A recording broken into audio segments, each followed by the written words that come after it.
Hello and welcome to the I3 lecture series hosted by the Masters in Digital Photography program at the School of Visual Arts. We are thrilled to have photographer Anastasia Samoylova as tonight's guest speaker. Anna was born and raised in Moscow. She graduated with an MA from Russian State University for the Humanities and went on to Bradley University for her MFA. Her artistic practice is best known for her bold repurposing of tools and strategies related to digital media and commercial photography to interrogate notions of environmentalism, consumerism, and the picturesque. Recent exhibitions include Griffin Museum of Photography, Kinfolk Gallery, and Pingyao International Photography Festival. Her work is included in the collections of the Museum of Contemporary Photography in Chicago and the Artsland Prize in Paris. In 2015, she was granted an artist residency at Latitude Chicago. Her work has been featured in The New Yorker and Foam magazine. Anna is currently based in Miami, and we are so grateful that notwithstanding Hurricane Matthew, you can be here with us tonight. So please give her a warm welcome to our lecture series.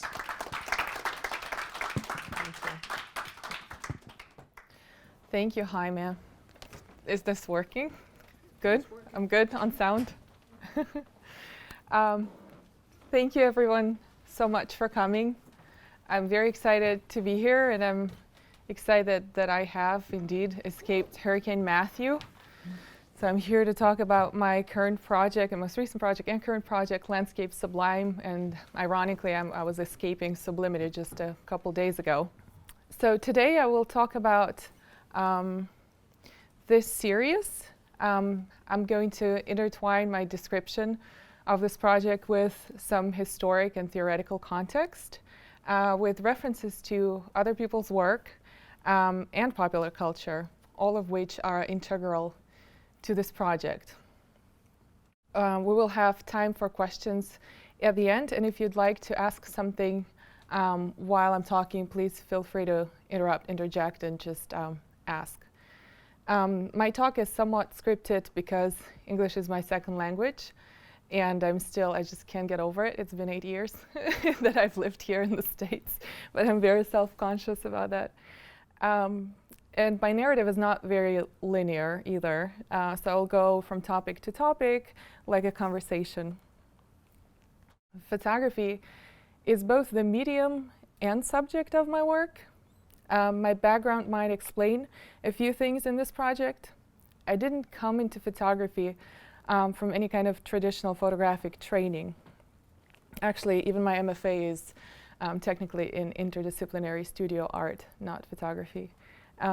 My whole foray into photography happened accidentally.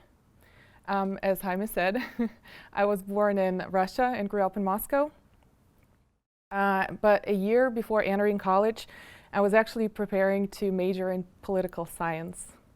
But I've always been making things on the side, little books with illustrations, and my weird hobby was to build little houses out of cardboard. Even as a teenager, I was making those. But anyways, I was preparing for my political science university for years. And a month before admission exams, I absolutely freaked out. And then I decided that I was going to be very unhappy in life if I pursued anything but art. So in the early 2000s in Russia, a career in art was something unthinkable. So I chose the next best thing, something that could actually land me a job later, which was design. I threw together a portfolio in a month for the entrance exams, and it was really a miracle that I answered those art historical questions correctly. The school that I entered had a very strong Bauhaus influence, and the sequence of courses was actually prescribed for you. We didn't get to pick them. As students, we had 5 years of painting, drawing, and we had to copy works by historic artists, including the avant-garde artists, who were my favorite. This is one of the examples. You can see the influence of Cubism here in painting by one of my favorite artists, Varvara Stepanova. It's interesting how something that preoccupied you so long ago, so this was over a decade ago, in my teenage years, is still in my subconscious, and it really affects the aesthetic of the work I make now. I didn't actually realize that until I was already far along into this project, Landscape Sublime, and then found my old paintings from college. This is an example. Forests. So you can see similar geometry and flattening of space that's happening. Back to my university, I ended up majoring in environmental design. And for most of our projects, we actually had to construct models of various buildings and spaces out of paper and cardboard, which is perfect for me. And after those miniatures were created, they had to be photographed for the record and for the grade. So I photographed them with a digital camera. This was one of those early mirrorless cameras, a whopping 5-megapixel Sony, which was a huge deal. We had to take out a loan to get that one, but it was major. I mean, journalists were photographing with 3-megapixel cameras and getting their work published, in Moscow. But that camera allowed me to see the image as I was framing it on the LCD screen, which was priceless. At the end of that process, I always thought that pictures of my models looked more interesting than the models themselves. It was so amazing to see that transformation from a small utilitarian object in front of my eyes into something of a scale that's hard to guess. I was just fascinated with the ability of photography to create an illusion like that. The transformation of a two-dimensional piece of paper into a three-dimensional object that I made out of it, and then back into a two-dimensional picture that shows something entirely new, was mind-blowing. And here, some more examples. Another painting by Lyubov Popova, also about the same period, 1918, 1920s, and this is my work called Storms. So the pictures of my buildings gradually became their own thing. With careful composing and lighting, I could transform an object into a new and separate version in the picture. The power of that transformation via photography was an absolute revelation. And I started seeing photographic images differently. From that moment, the idea of any human-made photograph being automatic or unbiased became absurd for me. I became so acutely aware of the mechanics of that process, the things you could do by mere change of the viewpoint, focal length or lighting. This was when I realized how intensely subjective photography was and how much power it had over how we imagine the world around us, which we haven't seen yet with our own eyes. We just saw the pictures of it. So I could transform my little model into an object of seemingly different size and proportion. I started photographing obsessively and even getting some commercial gigs shooting jewelry, food, and other still life. Still can't say jewelry, right? It's just it's such a hard word. So around the same time I discovered photography as artistic medium, the first social media and photo sharing sites came to life in Russia. So I embraced them fully. This was the time of MySpace and Flickr. I had a MySpace account. Not every museum and gallery had a website yet, but many art organizations had Flickr accounts with pictures of their shows and works in the collection. And that's how I learned more about photography. Flickr was rapidly growing, fed by the expanding archive of user-uploaded pictures. It was amazing to see this huge number of images fill up the web so quickly. And I was a child, I was sort of a teenager then, but I still remember when most of those images were in print or on TV, and then suddenly they were all online. It was the web, where the biggest accumulation of those images occurred. Photography became sort of an escape for me. In my everyday life in Moscow, what I saw were concrete high-rise buildings and millions of busy people. But I could come home and browse through Flickr pictures of somebody else's life, like somebody living in Hawaii and posting gorgeous views from their daily life that looked so much better than mine. Of course, now it's no big deal, but at that time, it was pretty amazing to be able to do that. This was before social media was available on phones. So yeah, you had to go home or to a place called the Internet Cafe. We had those, the creepy little places, to get online. So in contrast to urban Moscow, which was mostly gray and drab for at least 6 months a year, landscapes on the web were incredibly seductive and just irresistible to look at, particularly after Photoshop came into play and made everything even more attractive and magical. About the same time when I discovered social media, I started noticing stock photographs of nature popping up everywhere, from product packaging at a grocery store to computer desktops. Here's a little mini landscape everywhere. Is there even a plastic water bottle now without an image of mountains on it? Here's my mountain peaks inspired by landscapes on plastic bottles. This is one of the earlier, among the first images in the series. I've often been asked about this strange background that's fairly consistent throughout the project.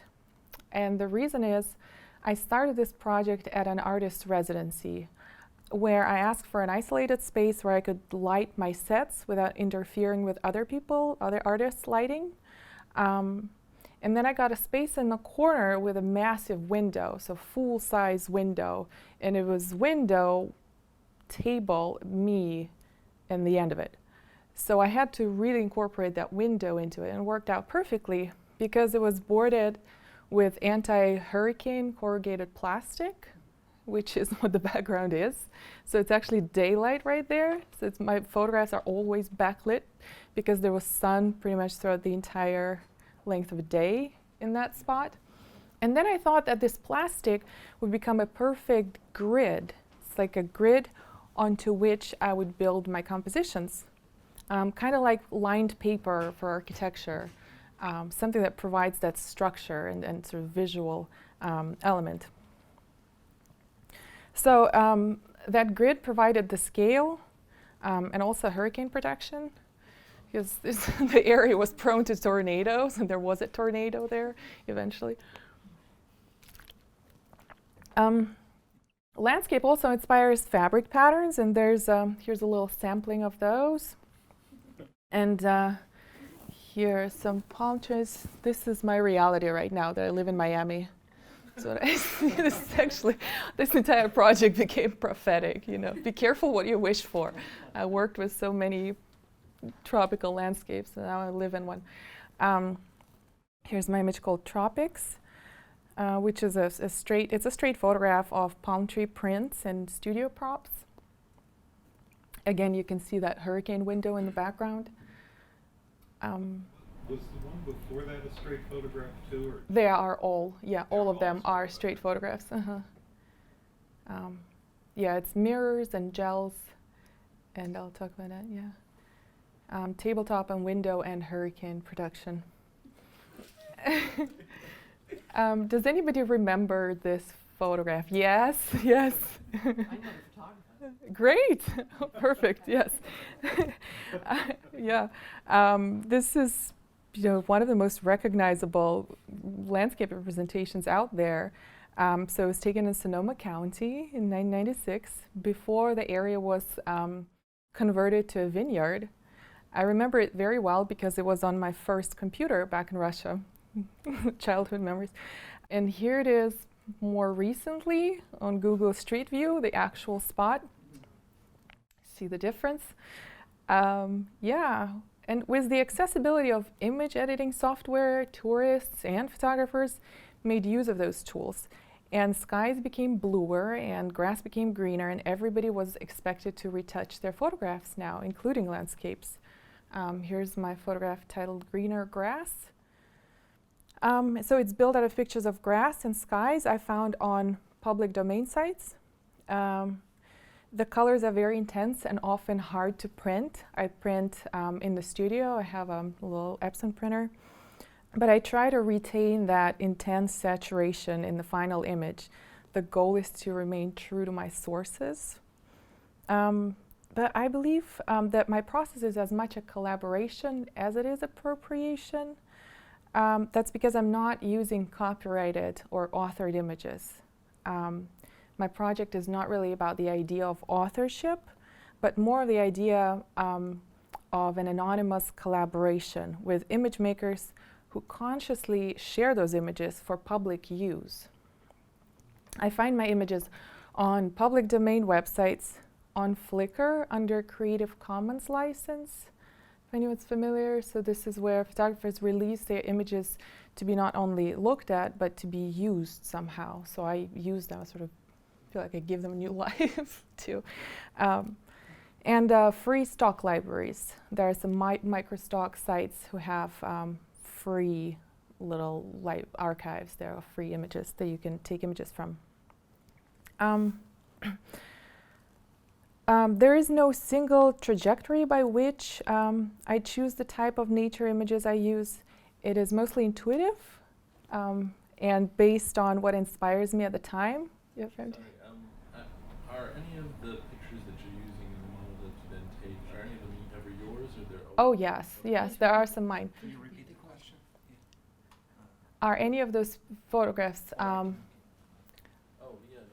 can repeat it. Are any of those photographs that I use in my installations mine? Yeah. Absolutely, as we are friends on Instagram, and so you can see that I'm constantly taking photographs, just phone snapshots, and I have a multitude of little snapshot cameras. At the time where phones were not sort of powerful enough to take decent photographs. And now you have all these little point and shoots. So I use them as well. But yes, it's thousands pictures that I take every month. I have to dump them all somewhere. I have all these hard drives for, yes. So some of them are my own, and some of them are found.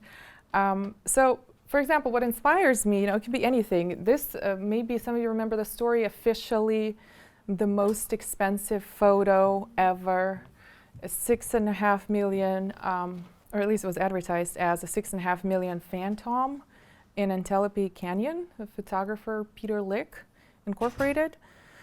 So this entire enterprise is also an inspiration. Here's a color version of the same photograph, but this one is called Ghost, and it's cheaper than Phantom. I don't know if it's because less poetic title or black and white sells better. And then, of course, here's some other photographers' gallery of Antelope Canyons that you can buy right on the website. You just add them to a cart and check out. And here is my the Flickr image search for Antelope Canyons. So then I had to make a canyon. So it's canyon out of public domain pictures. There's a specific way that those canyons are photographed and retouched. And there isn't much deviation from that standard. Of course, there are books written on the subject on how to photograph landscape all over the world. These are some just local examples pertaining to the American landscape. The covers usually include mountains or at least some kind of water, usually slow exposure. This is a screen cap of Google image search for landscape photography. Note that on top, Google actually organized it into categories, so you can filter out those landscapes based on the most popular ones. And notice how intensely vibrant those colors are. There's also a black and white category among the top 5. Then there are trees, mountain, beach, and flowers. And I have versions of those as well. I have flowers. This little flower was actually, there are 5 different versions of that flower that I found on the web. It was recolored digitally. So you never know what the original was. Could be any of those. And then I believe that images like those from that search already have a permanent place in our collective memory. Everybody knows how vacation photos from a tropical beach look like. And this one is, again, prophetic because I live near the beach now and still take pictures of it all the time. So we expect to see certain places photographed a certain way, especially when it comes to popular places like, for instance, Yosemite. Here you can see just a small selection of guides on how to photograph Yosemite and exactly where to go. And below here is a photo which one of the photo workshop teachers posted to PetaPixel site, and it shows the photographers photographing the firefall. But apparently it only includes about 30% of the photographers who were present on the on that spot at that day of the phenomena. There's little Ansel Adams right here with his large format camera on top, the original Yosemite photographer. This is a photograph by Roger Minnick, who focused on tourism and its cultural implications. This one is from his series called Sightseers. His interest in photographing sightseers actually began when he was invited to teach at the Ansel Adams workshop in Yosemite. Susan Sontag was the first to address photography through the prism of tourism in her book on photography. She pointed out that photography has significantly altered the perception of the world, turning it into a society of spectacles, in which the reality is overpowered by photographic images. So then the world becomes touristic, something that exists for visual consumption. When I was studying art back in Russia, I learned about American photography from lectures on major representative artists like Edward Weston and Ansel Adams. And perhaps because of the emphasis on Adams as the major representative of American photography, the first location that I wanted to visit when I moved to the States was Yosemite. Once I managed to get to Yosemite, it was just not the Ansel Adams's Yosemite. Not to say it wasn't gorgeous, even despite the ever-present tourists and garbage everywhere, but it was simply different.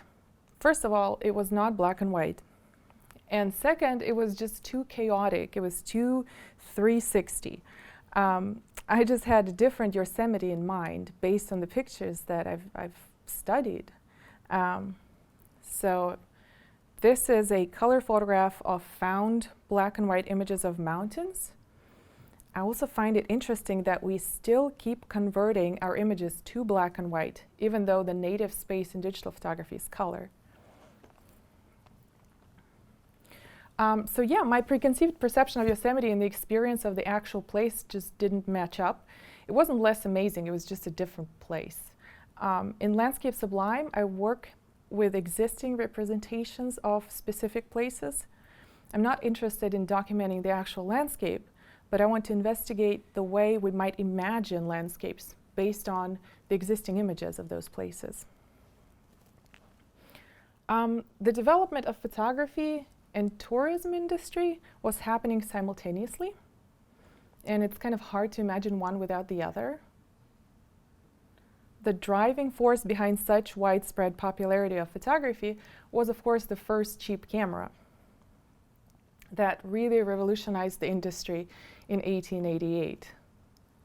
You probably all know the Kodak. So in the late 1880s, Kodak launches its easy-to-use and affordable Brownie camera that was marketed to middle-class families and to women in particular as the main record keepers of family life. Everyone knows the Kodak girl. So Kodak basically single-handedly popularized tourist photography, which I think is among the predecessors of all image-sharing social media now.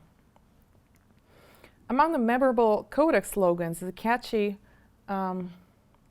this one, "A holiday without Kodak is a holiday wasted." How true is that these days with Instagram? Could be Instagram slogan. And yes, I can speak from firsthand experience now that I can see the beach from my studio. that visitors spend as much time photographing themselves and their surroundings as they do interacting with each other and with those surroundings in other ways. Although I think that photographing and sharing is also inseparable from living and experiencing now. I think this was a Google search for vacation. And this is my image called Paradise. I have a little papaya now. I had to figure out a way to incorporate them into my diet. So back to Kodak. Kodak quickly realized that the company's success was in making photography maximally user-friendly and accessible, and it provided all the tools guaranteed to produce predictably pleasing results. So it set up the famous Kodak picture spots all over the nation, and these spots served as sort of this fail-safe, picturesque background for family photos. By 1939, Kodak had placed 6,000 scenic spot signs across the United States. By 1939, that's before Disney, I think. With Disney, it was way more.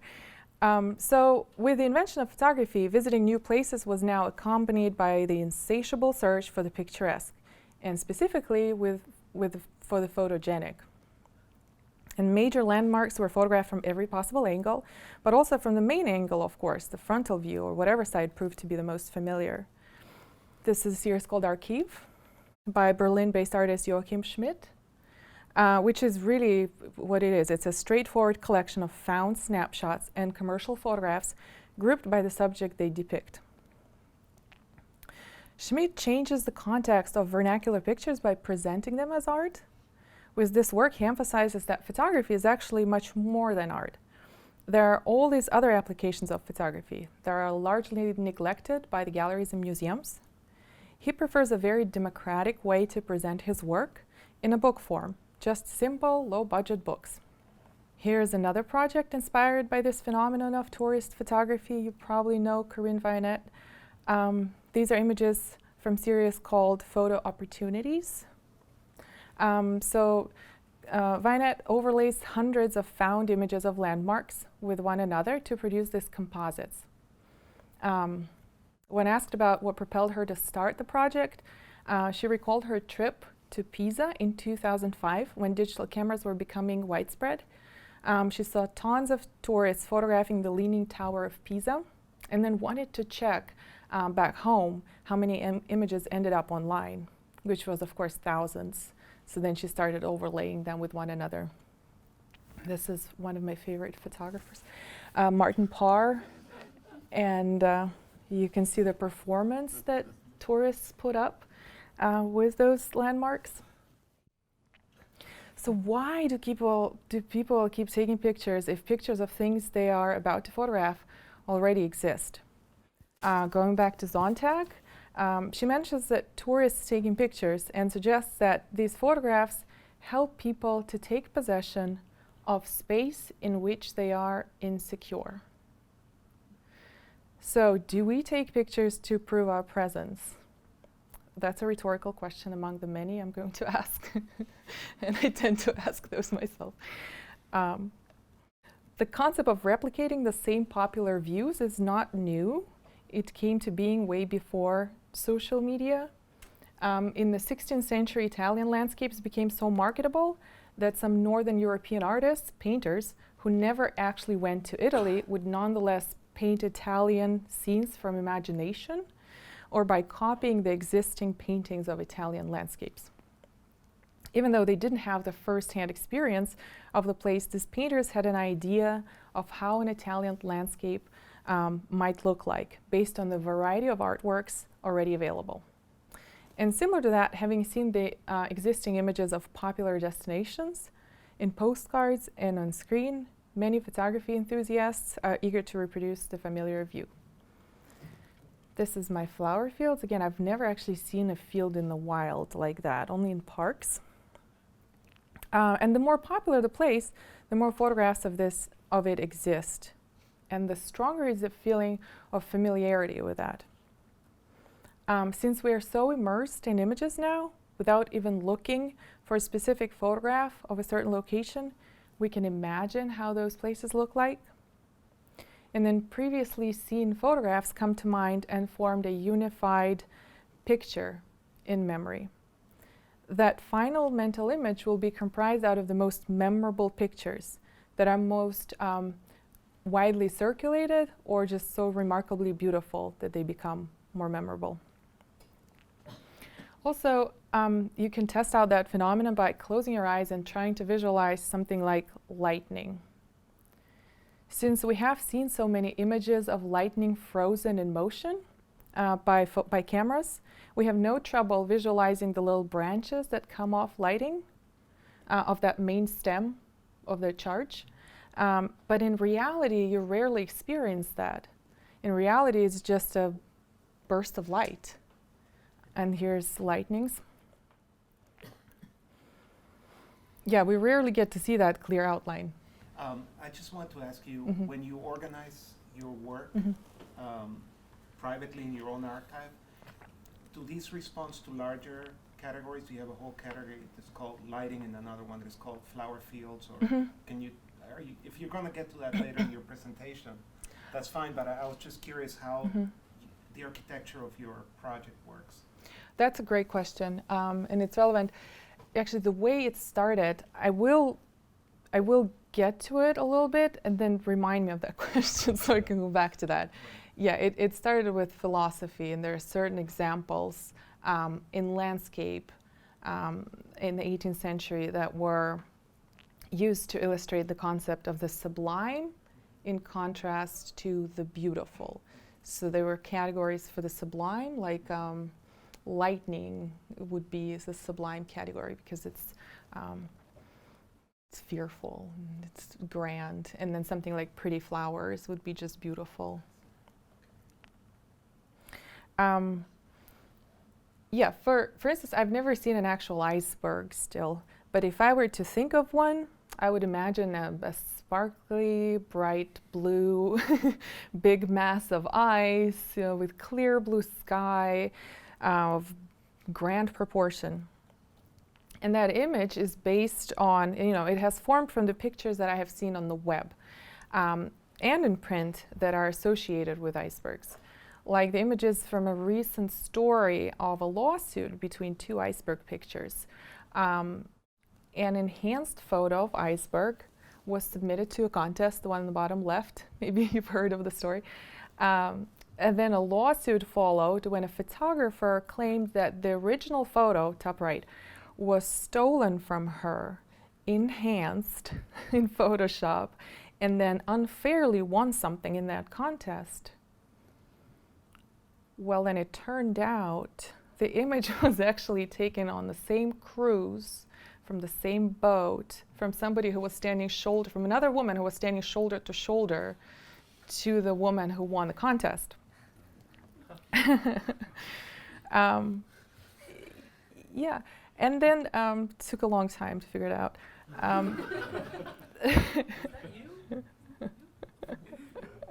A lawsuit for a contest. Also, there are probably plenty of days when icebergs do not look like this, but the images of drab-looking icebergs don't end up in mass circulation much, so they don't immediately come to mind. And here's my icebergs. It was a very hot summer, and I really wanted to work with ice in some form or another.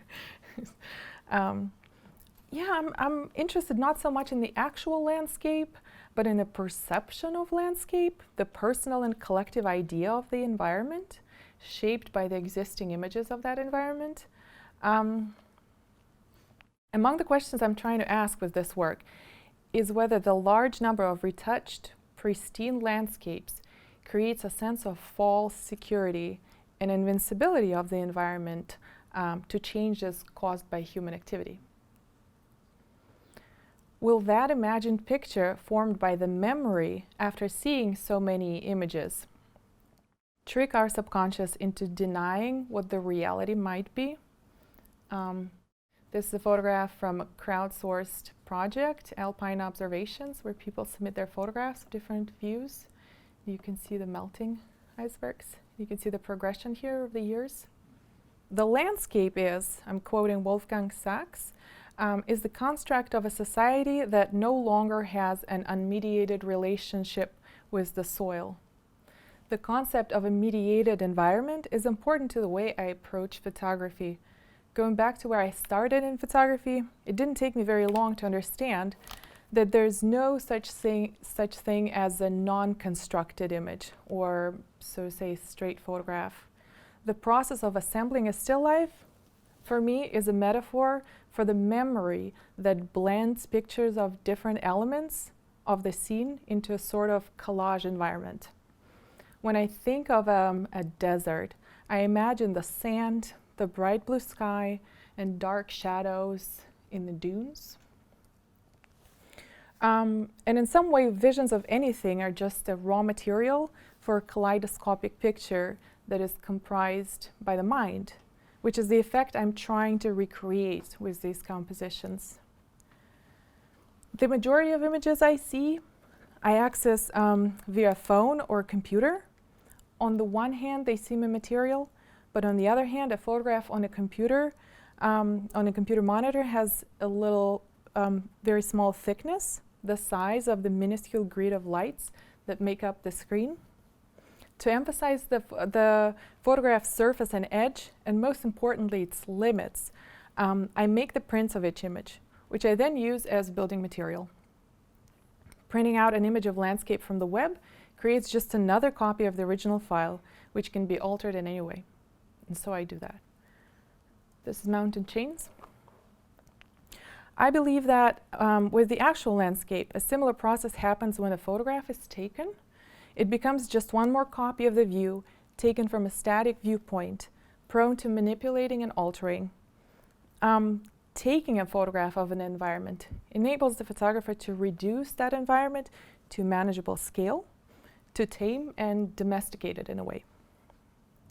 In my work, I want to reference this act of capturing and scaling down a vast space by printing the source images according to their size on the web, and emphasizing their postcard-like scale in contrast to the environment that I placed them into. And the way I make my setups is quite intuitive. I start with blank canvas. In this case, you can see the same hurricane window, and there's a tabletop. I place the main picture that sets the theme, and then build up the composition by adding more elements until I feel like I need to stop or it's getting worse. So it takes hours and sometimes days, and I make videos. They're time-lapse videos, so all those hours are shrunk into like fractions of seconds. Let's see if it works. So you can see everything is hanging. Not all of them end up in the series. Some are just experiments that stay. Some of them are just videos. This is the canyons. Yeah, so you can see the build-up. You know, it starts from there, and then I gradually figure out my lighting. I use flashes, even though it probably is slowing down the process, because I want to see, I want to be surprised by how light reflects off those shiny surfaces. This is the glaciers one. The more stages it went through, the more sporadic and frenetic is the video. So then that hurricane window, I had to actually bring it with me. After the artist residency, I felt like it was such an important element that I asked them for the window. And then when I moved from Chicago area to Massachusetts, I brought it with me, the hurricane window. So I still have it. Definitely going to come in handy in Miami. And this is the black and white mountains. It's actually color. You can see a little bit of my shirt reflecting here, which was a smart move. And then I covered it up, of course. And these, I liked how it's a wrapping paper, like a wrapping foil, how it reflects light onto this dark construction paper. I have a lot of those. I'm not going to show. But the cubes are fun. And then there were accidental cars behind that window occasionally, so I had to skip a few frames.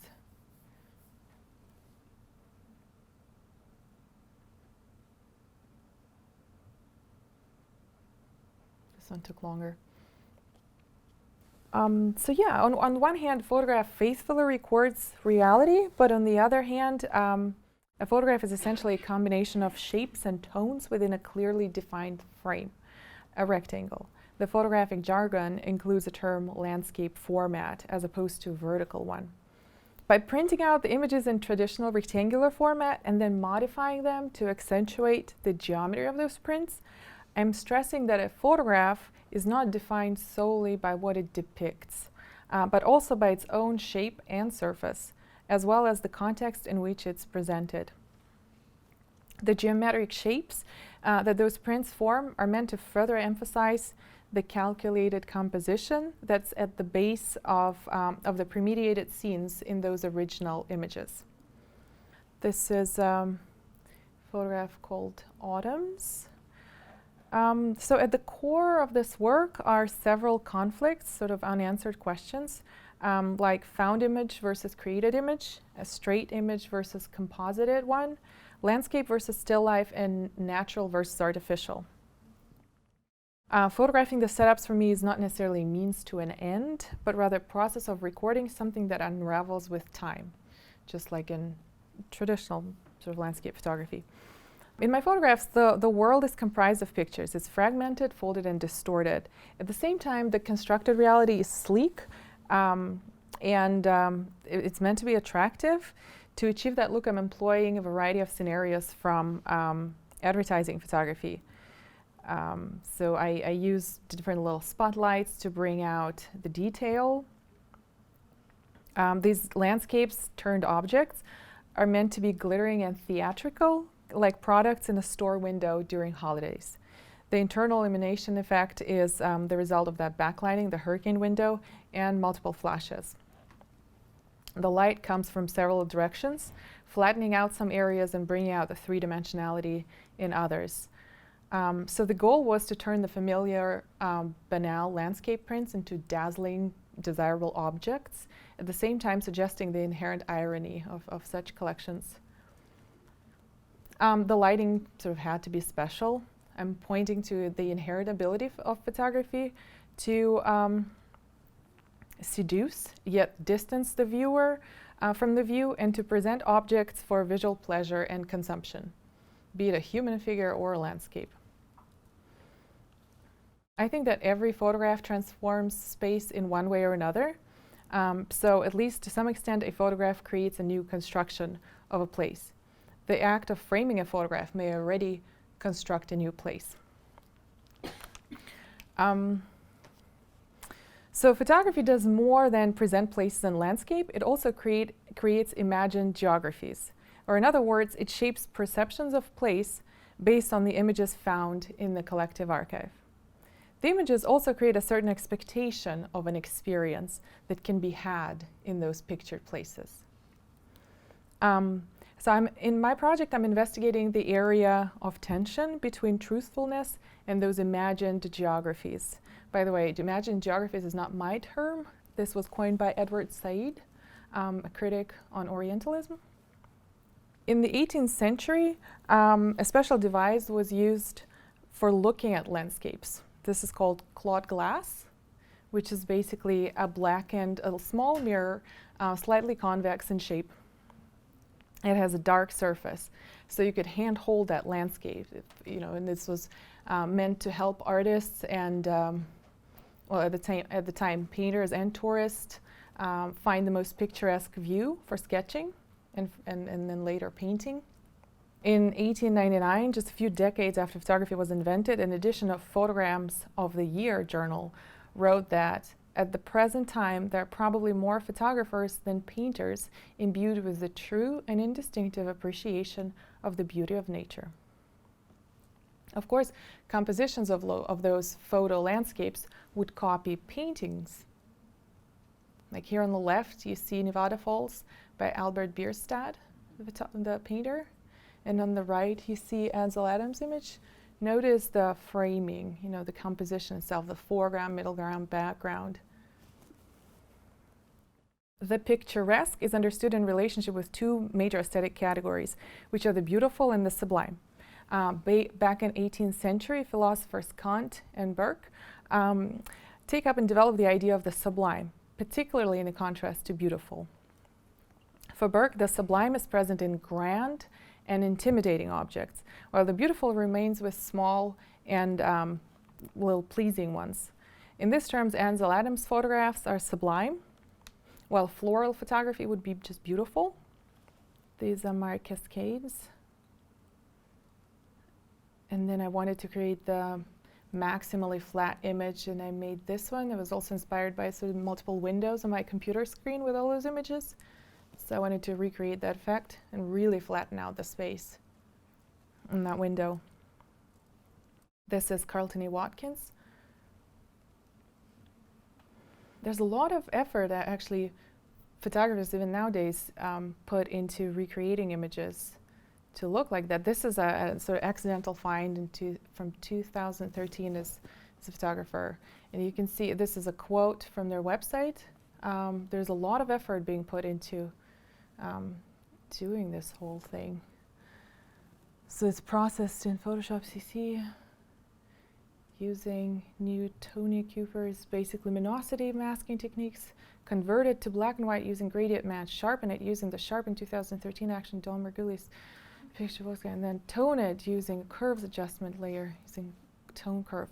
But all this editing is nothing new to landscape. It's been around since almost the invention of photography. You probably have seen this image by Gustave Le Gray. This is multiple negatives, so two negatives spliced together for a more dramatic sky. Let's see, and this is comparable to the painting by Gustave Courbet. I should have found the earlier version, but you can see the similarities. So the romantic landscape, the drama that's happening. This is my photograph called Crashing Waves. And in search for the sublime, I went on to volcanoes. Yeah, any picture with its edges and surfaces will transform even the grandest view into a finite frame with pictorial elements inside. It can be a gorgeous and seductive view, but when it becomes a photograph, it's an object. Its size reduced to a size of the print or screen. So while a landscape in real life can have the attributes of the sublime, a photograph of that landscape reduces that view into an object, therefore taking it out of the sublime category. But for me, where sublime does come across is in the infinity, in the infinite number of nature-themed images and beautiful landscapes that are being produced and shared online. I think that alone deserves the sublime category. There's an infinite number, and it's ever expanding. The technology sublime has replaced the metaphysical sublime. In the era of Burke and Kant, people looked to nature for experience of the sublime, but the natural world today has been modified and commodified for tourists and recreational experience. So can something familiar still elicit the sublime experience? Or have premediated images destroyed the authentic experience? Again, rhetorical questions. This is blood moon. I think it was in the spring last year where there was a blood moon phenomenon. It just kept popping up on my Instagram, and I could see it from the window and on Instagram at the same time, so then I had to make work out of that. It's just not the same experience when you can hold a coffee can with that mountain in your hand. By the way, this is actually Ansel Adams on the coffee can. You know the story where he sold his image to be used on a coffee. Oh, I'm not an expert on the story, but his photograph actually ended up, and he signed it off, so he was aware it's not a stolen image, that it was going to be used to advertise coffee. It was literally on the coffee can in this actual authentic Ansel Adams. My work is filled with references to landscape photography, not so much landscape itself. The images are not meant to show the vastness of place, but the degree of control over an environment by simulating one on a smaller scale. These are some tree photographs, Fox Talbot, 1840s, in fog. Then Harry Callahan, multiple exposure. Trees in fog, Google image search. I can never pass up an image of tree in fog, so I had to make trees in fog. So the land is mediated to us through photography, and we relate to the land through the images we see. Those imagined geographies have real consequences because they tend to blur the distinction between the reality and the perception. They constantly fabricate idealized views and postcard places. In Landscape as Photograph and Photograph as Landscape, Shelley Armitage asks, is the Grand Canyon still the Grand Canyon when photographed by serious and by the amateur photographer? And these are Flickr groups for canyon photography. Some have over 1,000 members. From the tourist's perspective, the question would be, why photograph something that's ugly? And then the critic's question would be, why photograph is that way? It's too beautiful to be taken seriously. Each question indicates that the sense of the subject is lost because of culturally or aesthetically conditioned expectations about the landscape's proper style. In our age, it's also appropriate to ask, why photograph that if this exact view is already available in multiple iterations? But at the same time, who can pass up a full-size rainbow?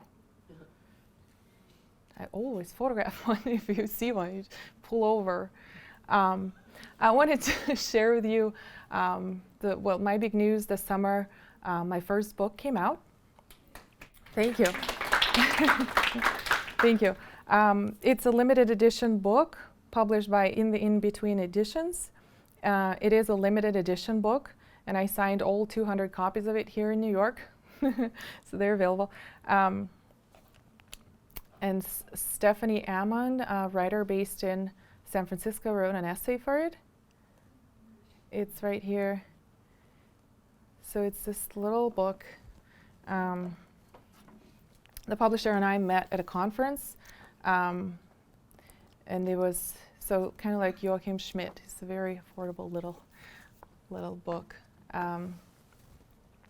But to finish the lecture, I'd like to quote Stephanie, who wrote an essay for the book. The sublime is colonial in its central conflict about the appropriation of beauty and the conquering of nature, but also in its orientation toward the mother market. The picturesque lubricates consumerism, disseminated in the modern period on paper media, flat and shiny, and in plastics of mass appeal. The formally elaborate installations in Landscape Sublime are a material reminder that photographic saturation means contending with all that the image takes and leaves for dead. That's it. Condensed. Thank you. We have time for a short Q&A. I'll pass around the mic. Please use it for the video. It won't make your voice loud.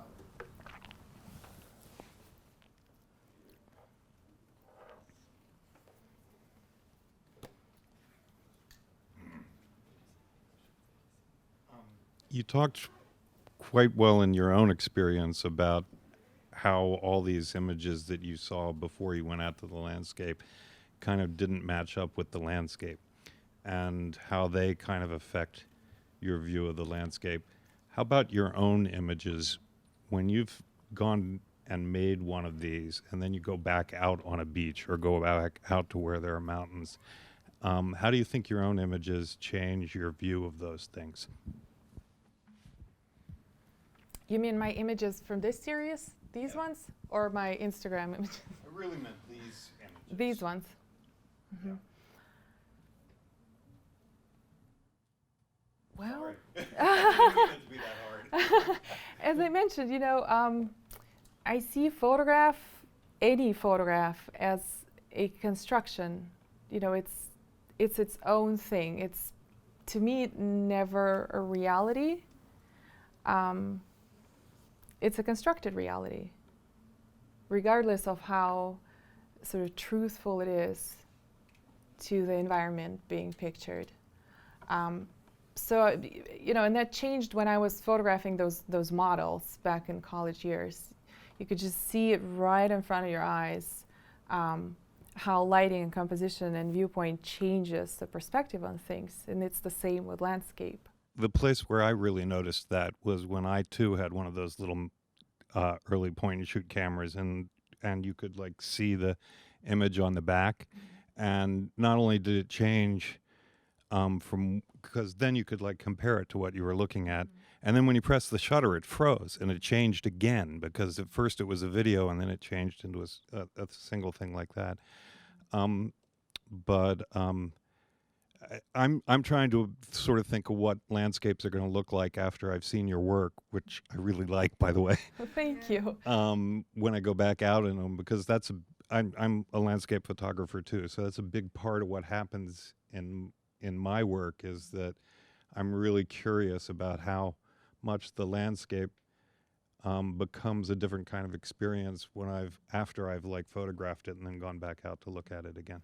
That's a great point. You know, and with this work, I guess I had too many questions, and then as a visual artist, you tend to just channel them through work that you make. Exactly. And still, none of those questions are answered, even after I made this project and been making it for 3 years. Now it's 4. They're still all questions, but maybe I'm just going to leave it at that. They're just going to remain questions. Questions are more interesting than answers. And did you notice by the other little thing, with those point and shoot cameras, it was a revelation to see that change of perspective and the flattening of space that happened on the screen. And now with digital cameras that shoot RAW and JPEG, I usually photograph both simultaneously, even on I have this little Sony Alpha something, and you can see the change right there from RAW. It tries to fix your image into JPEG, so it's way more contrasty, and the colors have shifted, and then the perspective, it changes the warping. Thank you. Yeah. I mean, he asked all the great questions about landscapes and change. That was a lot of the things I wanted to ask about. So I'm going to go a little bit more on the philosophical side. As far as your emotions, so when you see a place and it's not exactly what you thought it would be, and then you go and to construct it, how are your emotions? How are you dealing with the emotions of what it was in reality, and then what it's going to be in your constructed reality? That's a good one.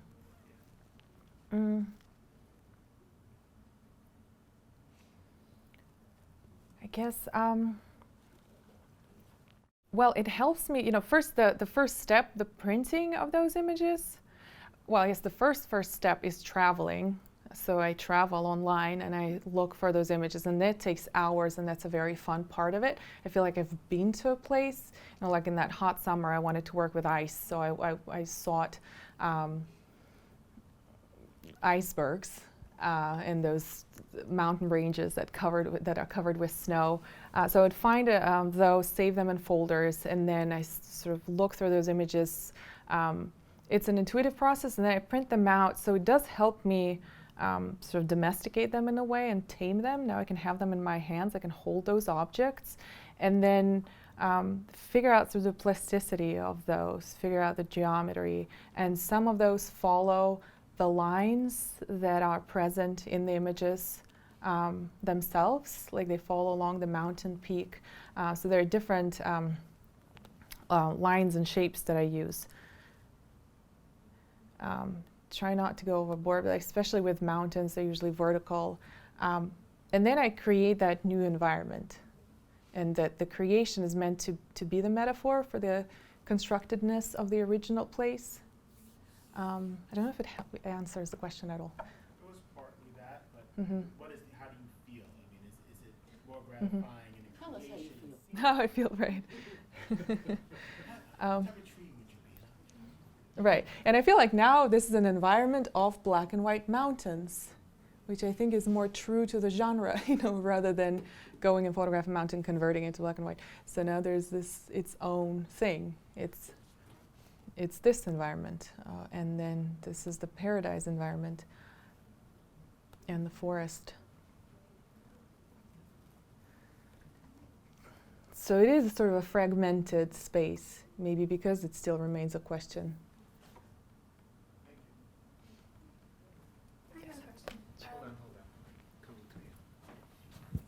First, thank you so much. I really like your work. Thank you. And second is, when you first start talking about your work, you spoke about escape, like trying to change your reality. You still working, thinking that way? Do you always have this on mind, or not anymore? I think so. Yeah, because I've lived in Moscow for that period of time, and that got me thinking, and that got me sort of escaping online, where I was seeking those images and following some people who were posting images of their life. And then I moved to, actually when I moved to the States, I moved to the Midwest, and I lived there for 7 years in a relatively small town in the Chicago area. The environment of which was not very inspiring to me. It was mostly cornfields and soy fields. So I continued, looking, and this is where the artist residency was. So I was even in a smaller space. But I think that that isolation also helped put things into perspective. I was not too distracted by beautiful views outside, so it didn't make me go wander around. But now things might change a little bit in this weird tropical place I'm in. It's quite inspiring, actually. It's the Miami. Yeah. Yes, please. Hey, I'm just. Andy.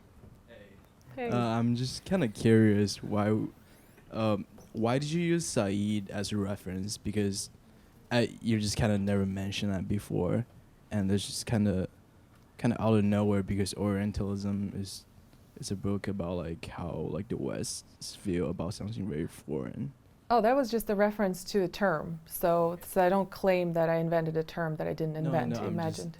I just don't know, like. This was like a little quotation, basically. Oh, okay. Yeah, I'm not going to go into Orientalism because it has nothing to do with the work. But the imagined geographies idea, he was the one who started using it first, and then there are multiple people theorizing on that subject now.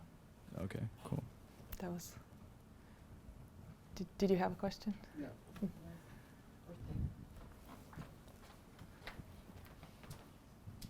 Hi. Hi. In the black and white piece with the mountains, Mm-hmm. I guess if you go back to that, in your book, if it's published in a book, you're looking at a two-dimensional page. When you construct this, based on the video you showed, you're looking at a three-dimensional item, like a set. Mm-hmm. When you have an exhibit, do you exhibit the set? No, it's the flat picture.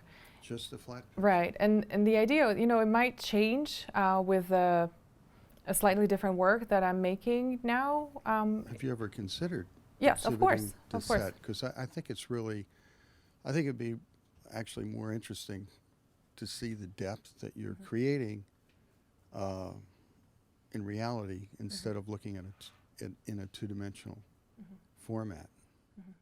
In this case, the idea was, as I explained sort of my background, the construction of an illusion that we then believe. So it had to stay a two-dimensional photograph, a straight photograph rather than composite, that we still would believe, even though this is clearly an illusion, but you still believe that this environment existed and it was there. So I don't want to show the miniatures. I mean, they're tabletop, they're one-to-one when I print them. But I think it would break sort of that spell, of photography. How large is that set? This is about 32 by 40 inches, and so I print them to scale.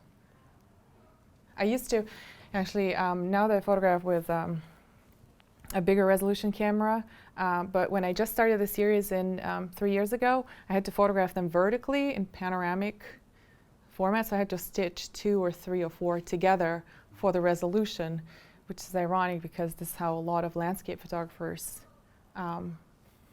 photograph, so they can get a higher resolution and higher detail, that Ansel Adams detail. So there's no hierarchy, like you're not deciding. So they're all, is that working? Yep. Okay, so yeah, so they're all one-to-one scale, because that was a question I had, was how do you decide how large to make your prints when you're pulling from this democratic web, which is really, we're looking at them based on the size of our monitors. But you just answered the question. Right, and that's why I also kept that grid. Initially, I printed to the grid. So those lines in the background, always, the distance between the lines always stayed the same in the print. So if it was a smaller installation, then it stayed that way in print. I have 16 by 20, 24 by 36, and then 32 by 40. So 3 sizes, and they only come in one size because it's 1-to-1. So as camera technology gets better and better, eventually, possibly, the resolution for your camera will actually exceed the size that you can print. So then you'll suddenly have this decision. I'm gonna go to old make Jeff Wall on that. Cool. Backlight though. Yeah. Cool.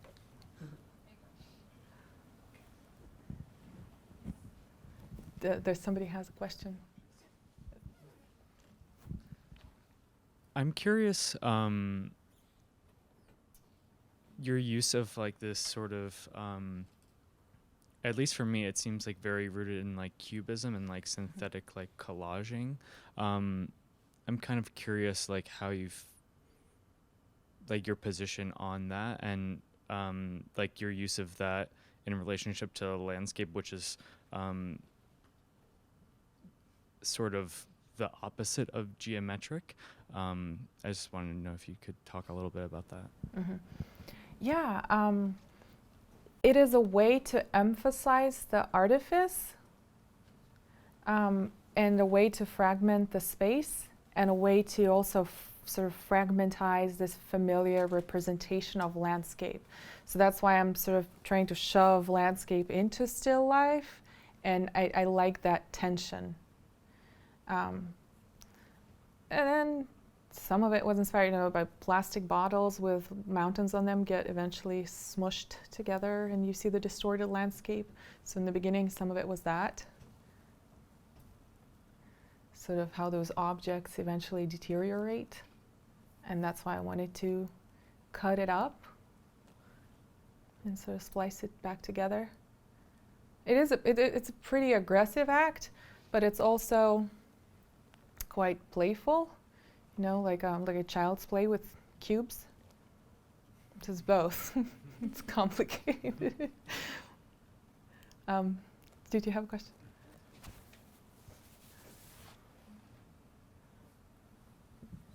Is this project ongoing? And if it is, do you see it evolving in another direction? That's one part of my question. The second part of my question is, some of the examples that you presented of people taking photographs of the tourist sites with people in them, your landscapes, maybe this is why they're sublime, are unpeopled landscapes. Is that a possible direction for you, or is there a reason? What is your reason for keeping them unpeopled? That's a great question. Because for the most part, there's painters of the sublime, so the whole tradition of the sublime landscape is void of people, and people were provided just for scale as sort of miniature figures. So I'm kind of following that tradition of sublime landscape. I do have one. I'm just so organized.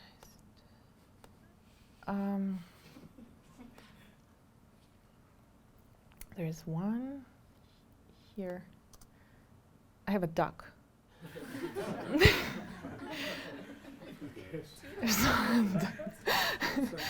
So two. So it's moving in different, yes. It is an ongoing project, but it was put on pause for a while. I'm looking into new directions. I'm looking more into not just the landscape, the categories of landscape itself, but also the way that landscape is approached. And the shift to that happened with those black and white mountains. Why convert them into black and white if they were in color initially? And then things like, for instance, why photograph everything in golden hour? Why go out at 5 a.m. in the morning? So I'm interested in how those landscapes are photographed as much as what is actually being photographed now. So I'm moving towards that. Ducks, more, yeah, more elements too. Yeah, tourists maybe in Miami. All right, well, that's really all the time we have tonight. Thank you so much, Anna, for great Thank lecture. you, Jaime. Thank you. Thank you for coming.